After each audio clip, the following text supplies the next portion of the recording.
Howdy, Vine Trippers. I wanted to take just a moment to talk to you about the Texas Wine Lover website and their phone app for both iPhones as well as Google devices.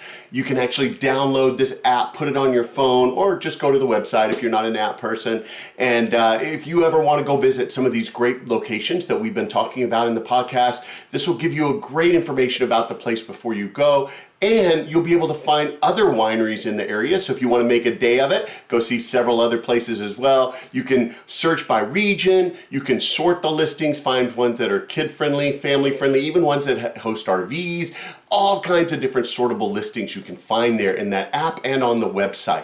You can find other things as well in the area like restaurants, accommodations, maybe events that are going on at the different wineries. So it's your one-stop resource that goes hand in hand with this podcast to be able to find those great places to go visit. So check out the Texas Wine Lover website. It's txwinelover.com.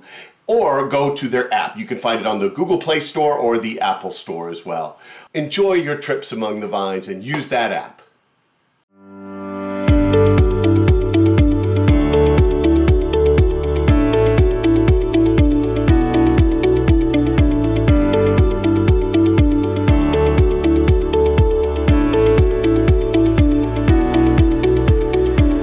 Welcome to Texas Under Vine, an exploratory podcast to scout out the best that Texas wine country has to offer.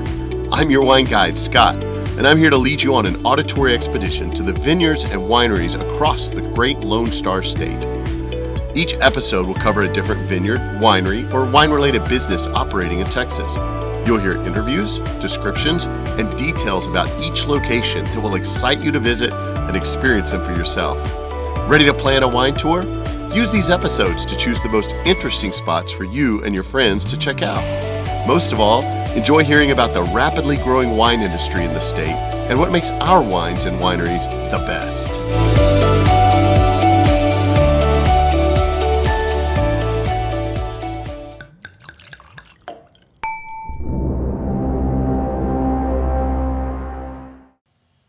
Howdy, fellow Vine Tripper. Welcome to episode 45 for Texas Under Vine.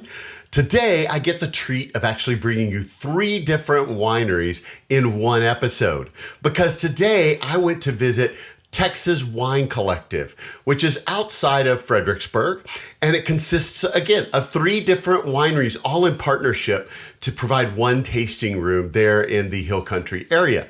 Now, it is a combination of Brennan Vineyards, which is actually based in Comanche, Texas. And the second winery is Lost Oak Winery, which is up in Burleson, Texas. You can hear more about Lost Oak Winery on episode 21 of this show. And lastly, it also features McPherson Cellars, which is actually up in Lubbock, Texas. So you bring all 3 of these different wineries together to partner into one tasting room so that they can all have a presence there in the Hill Country area, which of course, as we know, is the biggest wine tourism area for the state and also nationally and even worldwide when you look at some lists. So they really wanted to have an impact and an exposure in the Hill Country area. And all 3 of those wineries were located kind of a little further out from the Hill Country directly. So this combination has worked well to get them exposure to new people coming in, wine tourists coming up and down the Hill Country Road there, the Wine Road 290. And it is, like I said, just outside of Fredericksburg. It is on the Wine Road 290, kind of when you're coming from Fredericksburg towards Johnson City. It'll be just outside, down on the left a little ways. And that gets them, again, that exposure that they're looking for to a new audience. The history of this particular location actually goes all the way back to 2010 when the owners of these wineries began sharing notes and all 3 talking about how they wanted more of a Hill Country presence. And so they decided to partner together. When they first started the Texas Wine Collective, it was actually called 4.0 Cellars. There's some interesting stories behind that name, and some of them may be true, some of them may not. You'll hear more about that in the interview. But it was originally called 4.0 Cellars, although it was a little confusing because there were only 3 wineries. Some people saw the name, they thought it meant there were 4, but there was actually only the 3 wineries. And so they ended up changing their name to Texas Wine Collective to more better represent the 3 different wineries that are there and a part of that group. So those 3 winemakers all got together. They purchased the property there. It's about 6 acres of space outside of Fredericksburg where they could build this tasting room where they can have a common shared space for exposure to their wines to this burgeoning wine tourism area in the state. They originally opened their doors in about 2012, but they didn't change the name to Texas Wine Collective until about 3 years ago or so. So for quite a while there, it was known as 4.0 Cellars, but they did, because of the confusion there, change it to Texas Wine Collective about 3 years ago. Now, in addition to carrying the wines from 3 different winemakers and producers there at Texas Wine Collective, they also have a few other lines of wine that are under the actual Texas Wine Collective umbrella, made by several of the winemakers there and a consulting winemaker that they have. And those can only be found there at Texas Wine Collective. They also recently brought in high cider into the family. So they actually have some cider options as well. If you're interested in that, you can taste that in the tasting room. Now, because they have 3 different wine producers all in one location, the tasting experience is really unique, and it provides a lot of really cool options. Like, many of these producers make single varietal wines that are the same. Like, you might get a Tempranillo from Brennan, but you might also get a Tempranillo from Lost Oak or from McPherson. And what you can do is not only taste wines from the different places, but you can even maybe taste the same varietal from different producers there. So you can really get a feel for how the concept of terroir, which is the French term for a place where the grapes are grown, and all the impacts and the weather and stuff on where those grapes are grown, how that affects the flavor of the wine, in addition to the winemaking style that the different winemakers use to produce them. So you get to try the same varietal, but maybe with different characteristics from these different producers. And you get to do that side by side, the tasting room. Kind of a very unique experience that you get to do in one tasting. In addition to the tasting room on site, they also have a lot of great space, event spaces, public event spaces. They have an event center. They host things like weddings, bridal parties, all kinds of different types of events in their big event center, as well as some of their smaller areas that they have. And they also have a really great food truck on site called Uncork that makes some great food offerings. I had an amazing sandwich when I was there with bacon and figs and chicken and cheese. It was so good. And it really hit the spot after tasting all that great wine. Now, while I was there, I got to sit down with Caroline Edson.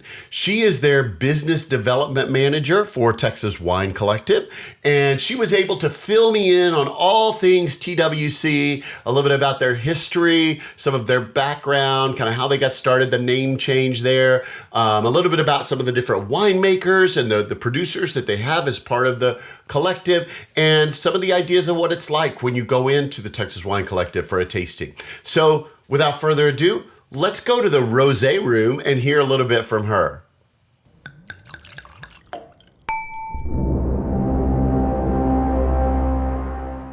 All right, Vine Trippers, I'm here at Texas Wine Collective with Caroline Edson, and we're going to talk a little bit about this interesting location and the things they provide. So, Caroline, I'm going to start with you. Tell me a little bit about your background. What got you into the wine industry? Oh, that's a good question. Short answer is I was a teacher. And if you're a teacher, you're probably drinking wine. Yay, teacher. Yay, teachers. Shout out to all the teachers. I was in education for about 25 years and taught various levels, ended at middle school, which is where my wine drinking really picked up.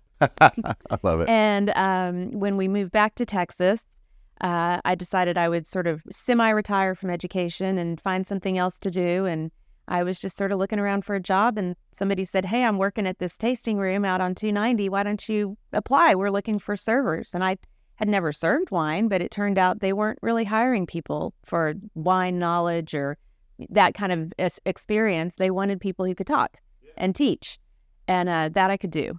So I had to change my wardrobe dramatically, go from teaching to tasting room, and I've been here almost 10 years. Okay. And I started as a server, kind of went into a lead position, and then now I'm the business development manager here. And I still get to serve on the weekends because I didn't want to give that up. Didn't want to give that up. Yeah. You got to pour still for people here and there. Yeah. Okay. Well, tell us a little bit about this location and what makes it unique. I know just for the listeners, there are 3 different wine properties, I guess you could say, all kind of combined together as the Texas Wine Collective. It used to be called, I think, 4.0 Cellars. Yep. Is that correct? Yep. It's now called Texas Wine Collective. So it's got a storied history and unique offerings. So tell us a little bit about the history of Texas Wine Collective. So we represent 3 winemakers.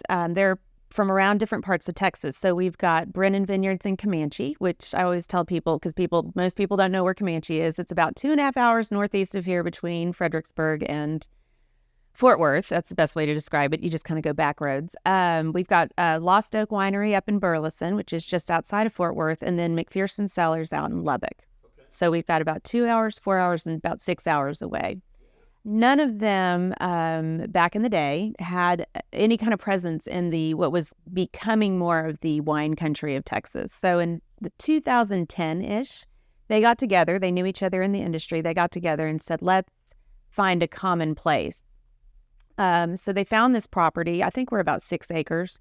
We used to have this beautiful oak tree. We called it our wedding oak, and it was gorgeous. And they kind of partially chose the property because of that oak, which passed away a couple of years ago. But we get a lot of couples that come through who got married under that oak. And they're very sad the oak is gone. And we always say, but the marriage is lasting. So anyway, so they bought the property. We opened in April 2012. And at that point, you're right, we were 4.0 Cellars.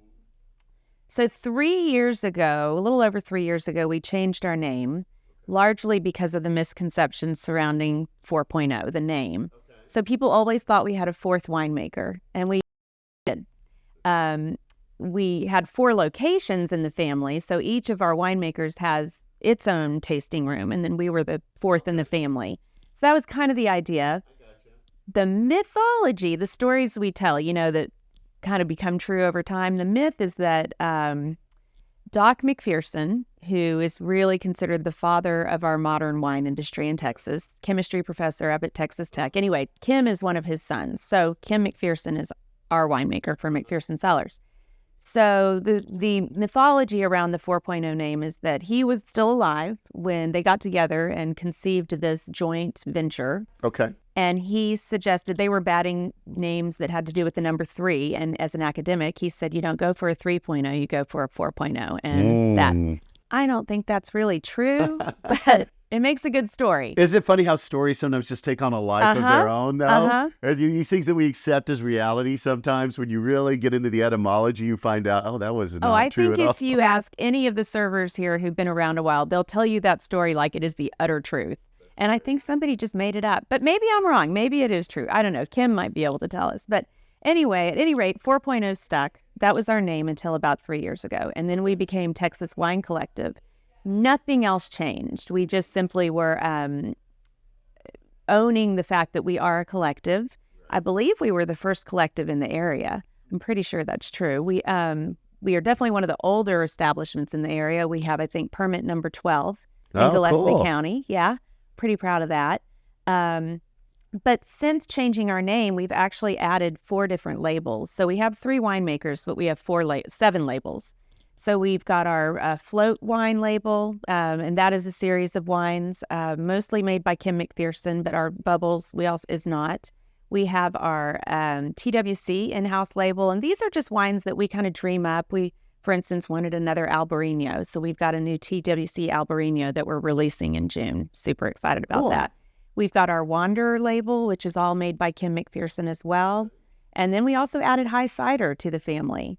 And that brings diversity in that brings in some interest, just a totally different crowd. And we've also been able to introduce a lot of our guests and club members to cider, and when they might not have ever tried it. So that's a fun one too.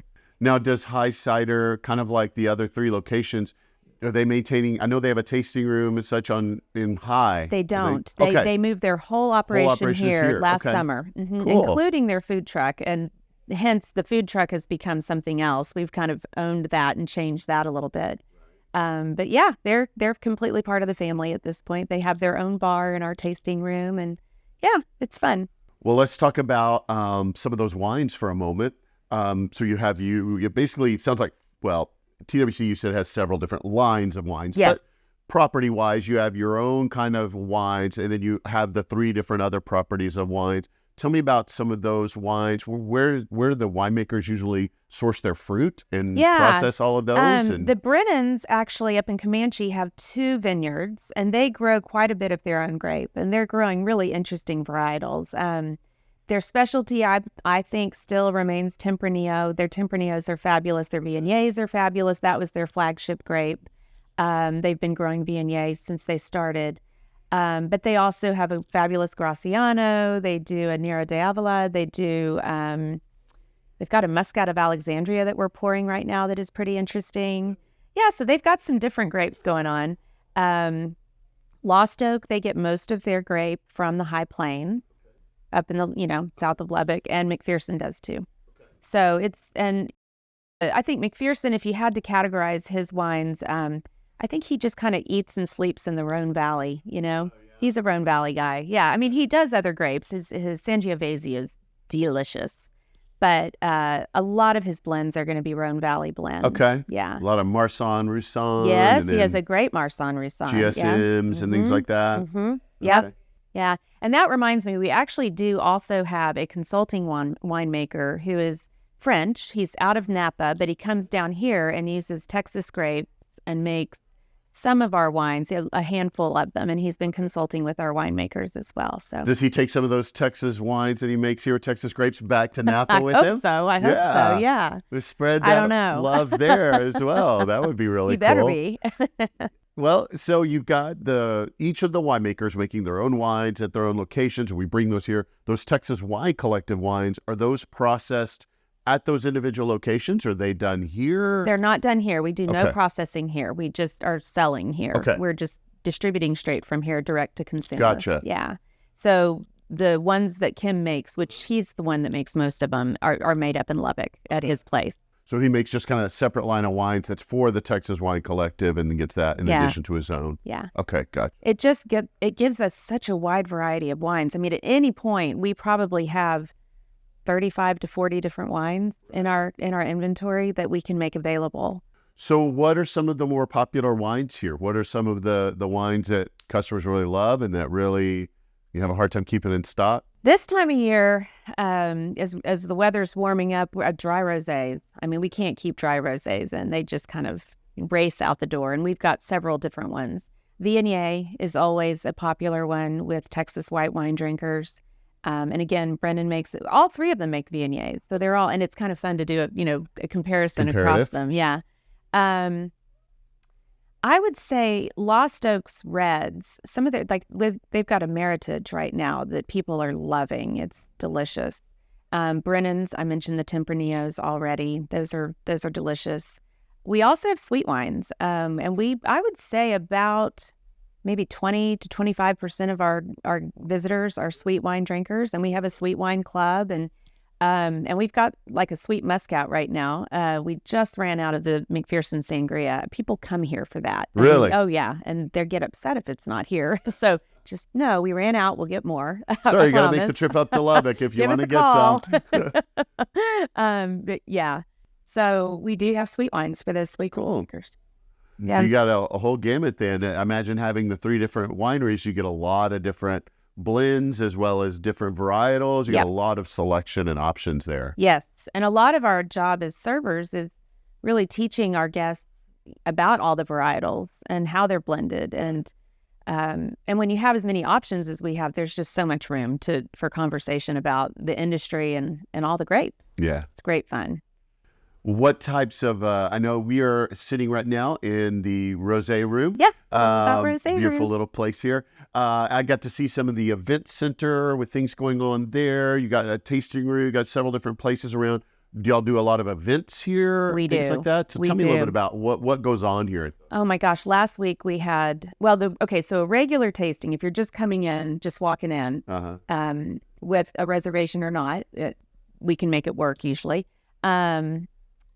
We have 3 flights you choose from. Okay. So you can do an all red, dry red, you can do a combination of white and red, or you can do a light and sweet flight. Okay. And that's just a typical tasting. But we also every single day do cheese and wine pairings, and we have different time slots for that, and you make reservations for those. Yeah. And that's a seated experience in what we call our boardroom, which is part of our tasting room, and it's private and it's really nice. Yeah. Each month we do a unique food and wine pairing. 1 or 2 at least. We'll be doing in June, we'll be doing donuts and wine. We do ice cream and wine, bread and wine, Halloween candy, popcorn, holiday snacks. Anyway, lots of little Debbie snacks, Girl Scout cookies. We'll kind of pair anything in wine. Popcorn's fun. But then also, for instance, tomorrow, one of our wine educators is having a Tempranillo showdown. And basically, he is working with guests, and they're going to look at 3, Tempranillos from each of our winemakers and then compare them to an old world Tempranillo. And he'll also at times do different food pairings like tacos or macaroni and cheese or hamburgers, so chili, all sorts of stuff. I feel like we're in constant, what's the next best creative thing we can do that people might enjoy? So right. It's fun. Well, and you mentioned earlier, we were talking before we started this interview, that you'll do a blind rosé tasting. So we have a kit that we sell. Yeah. Okay. And we have done blind tastings before. I did a Viognier recently with some club members because we had a Viognier from each of our winemakers, and those are super fun. And those are the kinds of things that if we have the right inventory and somebody wants to do something like that, they can just call us up and say, hey, can we do something slightly elevated? And we can create it. Yeah, we can make it happen. I bet having the 3 different, so much flexibility there. Exactly. Yeah, it's pretty fun.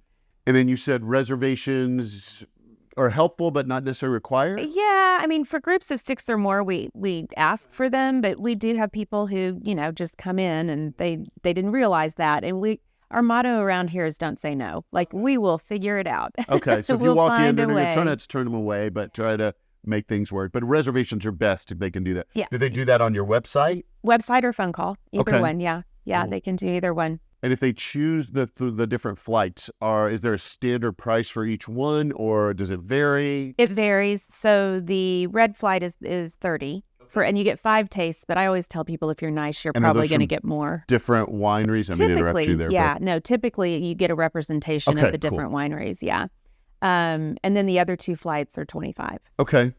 Yeah. And then you talked about some of the food pairings and so forth. But do you have food options? When I was walking in, I saw a food truck out there.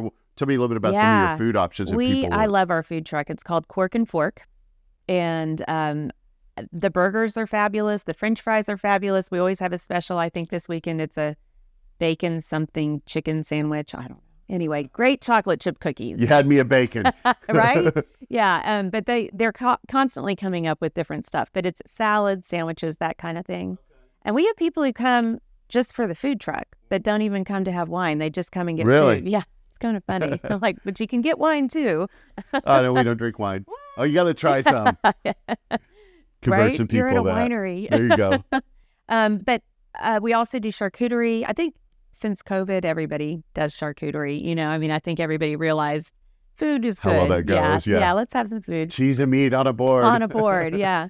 And then we have snack items as well, in case because the food truck is open Friday, Saturday, Sunday. Oh, okay. Yeah, for at weekends. This point. Yeah.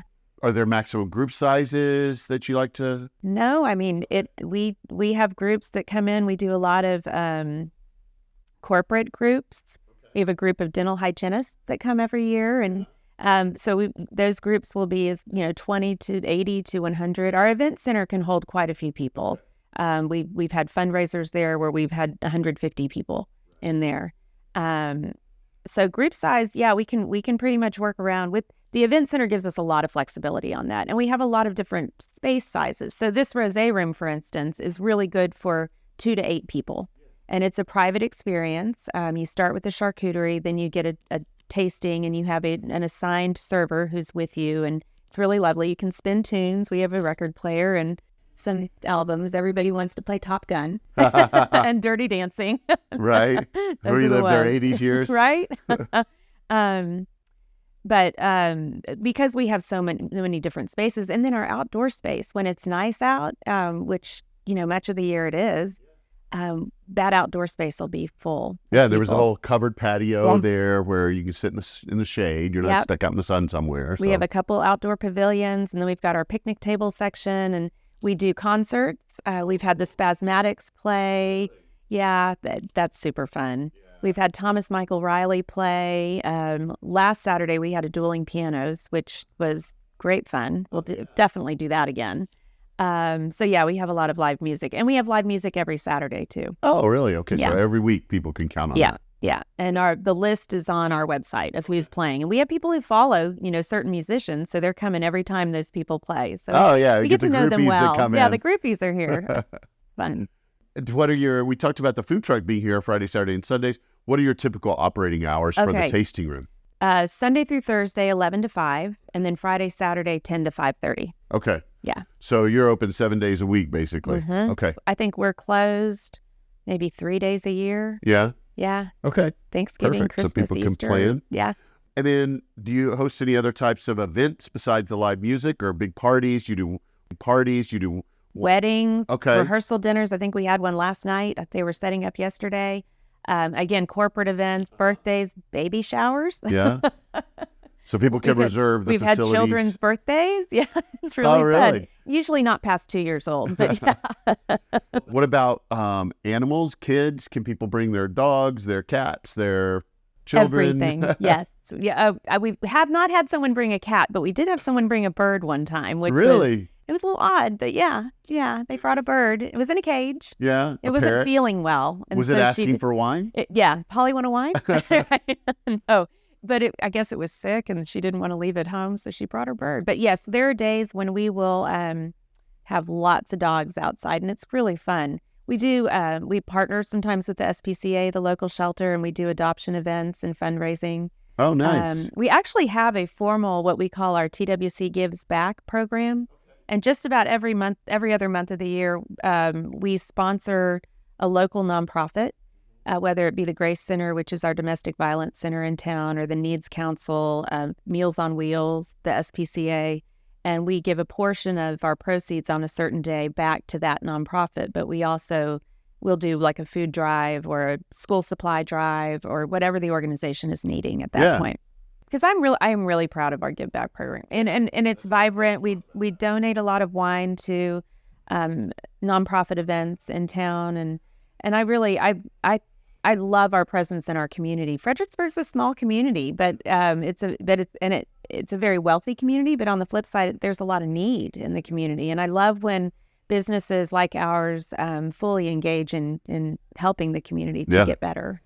Cool. Yeah. We're involved in the Texas wine auction, very involved in the Texas wine auction, actually. So that's another way that we help to give back to the community, specifically our hospitality workers in our community. So we're involved with that too. Nice. Yeah. I saw the dog biscuits out front. Oh, yeah. I love that. But when the dogs arrive, when the owners arrive, or the dogs arrive with their people, we always give the dogs a treat. And the kids, when you bring your children, because children are welcome as well, we have coloring and stickers, and we give them fruit snacks. That's kid wine. There you go. They get a little wine. Dog biscuit for Fido, and then a fruit snack there for the kids. Exactly. And if somebody did bring their kids, do you have like non-alcoholic drinks for them, or do they need to bring their own? Or we have sodas and water. Yeah. So there are options for the kids. Yeah, and things like there that. are. Yep. So for tastings, what's your busy and slow time? What's the best time for somebody to come visit? Yeah. Well, obviously over the year, there are some busier times, like April and May tend to be pretty busy. August tends to be pretty slow. I think people are kind of going back to school, teachers, right? Well, that too. We're all going north. October is very busy around here. November, December, we kind of roll through the holidays pretty busy. Days of the week, Saturday, of course, is busy. We get a lot of our tour groups coming through. We get a lot of bridesmaids groups coming through. But Fridays can be very, very nice. Sundays, middle of the week is really lovely because then you get really personalized attention. And we get a lot of people who will come in and do a cheese and wine pairing on a Tuesday, and they can be here for a good amount of time and just enjoy their server and sitting down, and it's really quite nice. So middle of the week is a good time to come if that's possible. Unless you like the big crowds, and then if you want the Saturdays crowd, are your day. and you're bringing your whole family, come on a Saturday. We'll have live music, and the food truck will be cranking out burgers, and it's just great fun. Just put your reservation in on the website. Please do. That's helpful. Cool. Yeah. So, interesting question here, because you've got 3 different properties here. Wine club. Yeah. Do you all do 3 different wine clubs? Is there one that includes all of them? How do wine clubs work at a place like our wine club, basically, as a member, you will take either a 3, 6, or 12 bottle shipment 5 times a year. And we have at the 3 bottle level, you can do the red club, the white club, the mix, which is a mix of red and whites, or we have a sweet club as well. And we repeat that at the 6th level too. At 6 and 12, you can customize your bottles. So you can pick the exact wines that you want. But if you choose not to do that, whether it's 3, 6, or 12, you do get a mix of our winemakers. So we try as much as possible to make sure you get something from Brennan and something from McPherson and something from Lost Oak. And the benefit, I think, for our members is that we don't have a lot of repeats in the clubs. You can always buy your favorite wine at your discount. And it will, unfortunately, the wine will go away at some point because everybody else is probably buying it too. But you're always getting introduced to new wines. So your shipment, it gives you new wines, kind of your next favorite wine. Yeah, some flexibility. I signed my mom up for our white wine club years ago because all she wants to drink is, and this is not a knock on a particular wine, but all she wants to drink is Kendall Jackson Reserve Chardonnay. And the liquid butter. Right? And every time I'd go home to visit, I'd be like, okay, we're going to have this, but we could have something else. So I signed her up for our white wine club, and now she loves Vermentino and Albarino and Viognier. It's expanded her palate. It's really kind of fun. And if I don't get her shipment to her quickly, she's calling me saying, I need my shipment. I got to get to the store for some Kendall Jackson unless you get my shipment here. The thread is real. I love that. And then if you had a fan of, say, a particular, so I would think one of the advantages of this is, like, for instance, Lost Oak. I did Lost Oak as episode 21 of my podcast with Jim, and they're up in Burleson, the Dallas-Fort Worth area, but you have people who live in this area who might want to get their Lost Oak wines, but they can't necessarily always get up there to Dallas, so they can come here. Do you offer the individual wine clubs for each of the different wines, or do they do pickups for those wine clubs or anything like that yet? It's hard to do that because a lot of times we don't have the exact same wines that they have. Gotcha. So it's a little hard to maneuver that. Okay. So yeah, unfortunately, ours is really truly just a TWC wine club. Okay. Yeah. So it's a very customized where you get the mix of different things. Okay. Yeah. But this is a place where people can go and to have some Lost Oak wines without having to go up there or so forth. So you get that benefit there. Well, and then the other benefit of our wine club, we have great wine club pickup parties, and we'll have those our wine club Sundays, and all of our members come and they can bring guests with them. And on those days, and we do 2 Sundays a month during our pickup months, and in the weeks between those or around those, our members get 30% off their wines. And if they come on the Sunday, the exact day, and they bring friends, their friends get the 30% off too. Oh, wow. Well, that's a cool benefit. Yeah. We give away a lot of wine. Yeah. Getting some more people in there too. Yeah. That's nice. So if people wanted to taste their Lost Oak wines, their McPherson wines, their Brennan wines, they can come here to do that. The Texas Wine Collective wines, though, is this the only place where they can get those wines? Yes. Thank you for asking that. That's a great question. Those other labels I talked about, the Float label, the Texas Wine Collective label, the Wanderer label, those are only available here. Okay. So they're exclusive to here. So you can't get them at McPherson or Lost Oak or Brennan. Yeah. Those come in the shipments as well? Occasionally they can. Okay. And if they're customizing, some of those wines might be on the customized list for them to choose from. So, yeah. But again, they always get their discount, so every time. And every time a member comes in, they get 4 free tastings or 4 free glasses. Okay. 1 per person up to 4 people. And they can go to our wine club lounge and hang out with other members, and it's fun. We get to know our members really well. We've had a lot of people who have been members. I had people yesterday, I was serving them, and I said, how long have y'all been members? And they said, 15 years. I said, well, we've only been open 12. So maybe it's 12. Well, when wine gets involved, right? numbers get fuzzy. We just multiply. But we have had a lot of members who have been with us for a long time, and they become family. Like we care about them. And if I know what they like wine-wise, and I know that we're running low on it, I'll call them and say, that sangria that you love, I've got, 12 bottles left. How many do you want? And so we get to know them. Yeah. I did see there were some vines out front. Yep. Do y'all have a vineyard here that goes into some of the wines, or? So we harvest those. We usually sell them to just somebody around here who wants them making wine. It's Black Spanish, Tannat, and a third varietal. I forget which one it is. Okay. Yeah. But they're good. I mean, that's a good photo op. And we do a grape stomp every year. That's an annual event that we have too. Okay, so you've been here for 12 years now. Do you have any plans for future growth? Adding on anything? Well, right when COVID hit, we added our whole event center. So perfect timing. And then we were shut down. So I think we're good for now.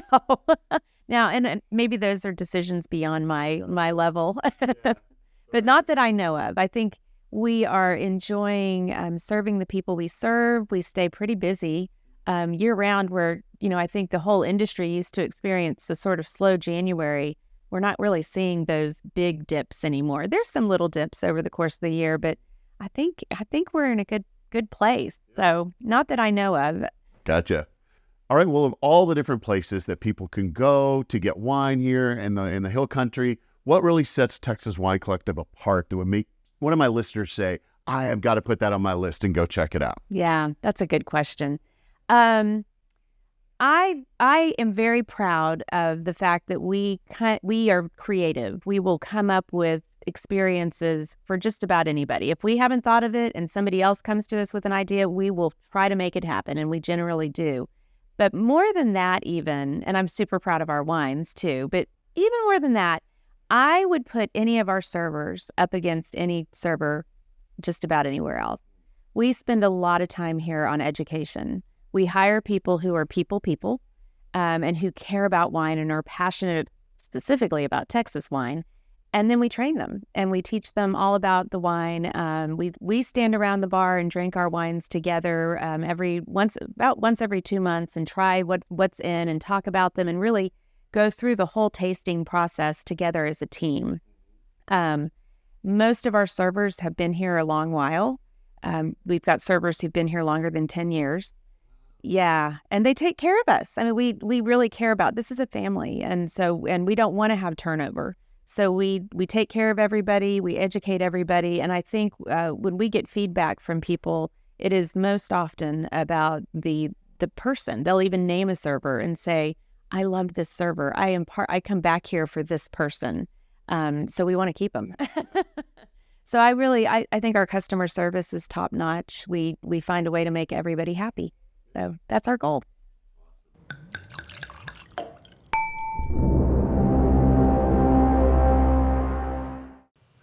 And they do just that, make you happy when you are there. I can attest that during my visit, I had incredible customer service during my tasting, had a very knowledgeable server who was able to tell me all about the wines. And it was just such a fun experience. Multiple people came over and I was able to try different types of wines from different places, including some of those Texas Wine Collective offerings that they have. And it was really fun to be able to again, sample different wines from different producers that may have been grown in different places as well. So it's a really fun experience. I promise you will not be disappointed when you go to visit. Now, speaking of visiting, make sure you check out their website before you go. It's www.texaswinecollective.com. And there you can find out about some of their wines before you go visit. Heck, you can even order them online to have them shipped to you there. You can also learn a little bit about some of their events that they have coming up. Like Caroline said in the interview, you can see the listing of the bands that they're going to have playing there. You'll be able to talk about reserving spaces. If you want to reserve some of the places that they have on site for your own private events, you can do that there. You can see about their wine club that Caroline talked about in the interview. And you can even read a little bit more about the team behind the whole Texas Wine Collective, because it takes an interesting team of people when you're bringing 3 different wineries all together under one umbrella. And don't forget, when you go visit them, make sure you tell them that you heard about them on this podcast, Texas Under Vine. Now, after my time with Caroline was done, I was able to mosey on over to the tasting room to do a tasting and enjoy some of these great wines, doing the side-by-sides, as well as some of the Texas Wine Collective wines. And I knew there would come a point in time when I had to pick my library bottle for this episode. Now, for those of you that know me, if you've been following along on the episodes, you probably have realized, and I've said it a few times, that I'm a big red drinker. Really likes my big Boltanic reds. And I'm actually not much of a rosé fan personally. I will drink it here and there, but it's definitely not going to be typically the top of my list. This was an example of the exception to the rule, because for this particular tasting, one of the ones I loved so much was actually one of the Texas Wine Collective labels of wines that they do. It was the rosé called the Texas Wanderer Rosé, which was actually produced by Kim McPherson of McPherson Cellars. And this was such a great delight. It was so easy to drink. It didn't have a lot of the tartness that I get sometimes from rosés. It was so very fruity flavored, great summer wine. And I had to pull the trigger and make a rosé for one of the few times ever, one of my library bottles for this particular episode. Had to come home with some extra bottles of it as well. Now, this rosé is basically Cinsault based. I think there's a little bit of Grenache and maybe even a little bit of Mourvèdre in there, but Cinsault based rosé for the most part. And it was so easy to drink. I could see myself just sitting on a nice Texas front porch, sipping on this, watching the sunset. I could go on just sipping on this for hours, but it was a great purchase and you got to try it when you go. But I'm going to have to take that wine and go ahead and mosey on down the road, because I do have a lot more great wine destinations to bring to you on these episodes. And it's time for me to travel out to some new places.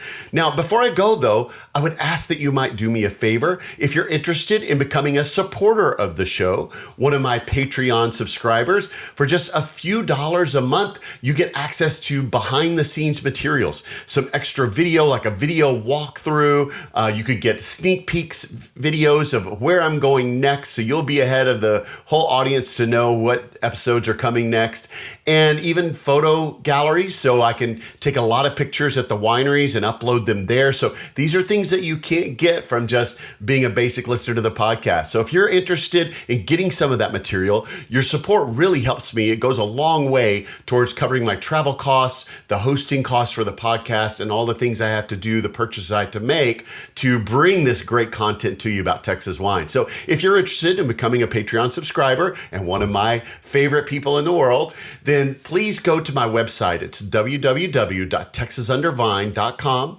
You'll go up to the very top. There is a become a patron link there. And when you click that, it takes you to the Patreon site. You'll see the different levels that you can subscribe at there, the benefits that you get from each one. And again, it just costs a few dollars a month. So it goes a long way to really helping me out. And to all of my current Patreon subscribers, my sincere thanks. You have my heart and my thank you as well. And you really help make this show possible.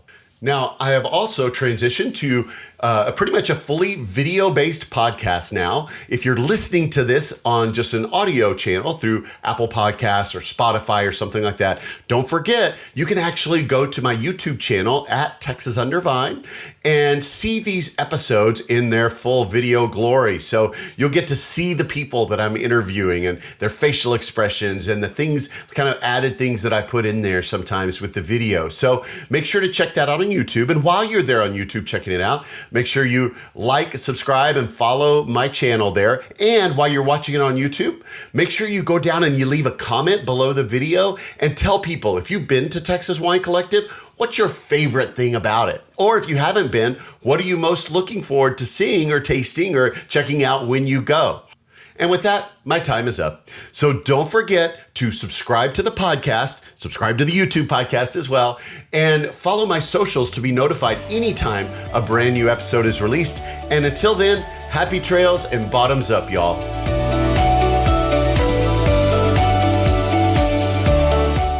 Thanks for listening to Texas Under Vine. We strive to provide you with the best information about wine businesses all over Texas.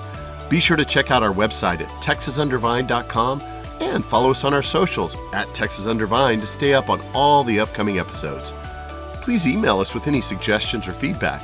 Also, contact us if you're interested in donating, sponsoring, or advertising on the podcast, just to help us cover our expenses and bring even more great info to you in future episodes. Above all, travel safely, and most especially, drink responsibly.